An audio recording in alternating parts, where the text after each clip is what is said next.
It is estimated that nearly 30,000 Americans will die from prescription drug abuse and overdose this year. And every day in the United States, 2,500 12 to 17-year-olds abuse a prescription pain pill for the first time. Immediately it had some kind of click with me that this was, made me feel confident. It really rose me up. Thomas Puget says he was a good kid from a good home when he decided to try his father's prescribed Percocet at 17 years old. A year and a half later, Thomas went from a stolen pill to a full-blown addiction. I just met connections, met people who did have prescriptions who just wanted the money, and that's pretty much the way it worked. According to Thomas, he was buying these pills for $5 a pop, and he says he wasn't just buying one. Go straight to the refrigerator, pour a glass of milk, toss 4 of them in my mouth, chew them up, and take a drink.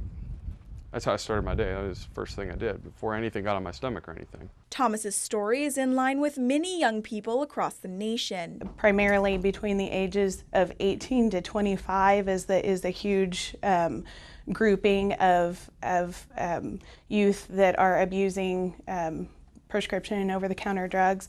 According to Ludiker, kids are using as young as 12, and parents are setting the example. If you see your parents taking medications every day, we are a pill-popping society, and so it really starts to reduce that stigma and that perception of risk.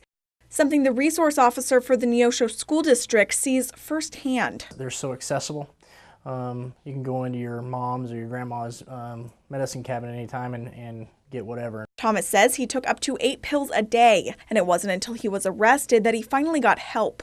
He says it is the accessibility of the drug that makes it so easy for kids to become hooked. And for people to leave them laying around, especially that aren't going to take them.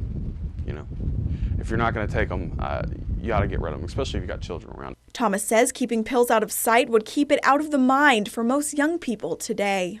Many local police stations in the 4 states now have a permanent drop-off box for unused prescription pills. Call your local police department to see if there is one in your town.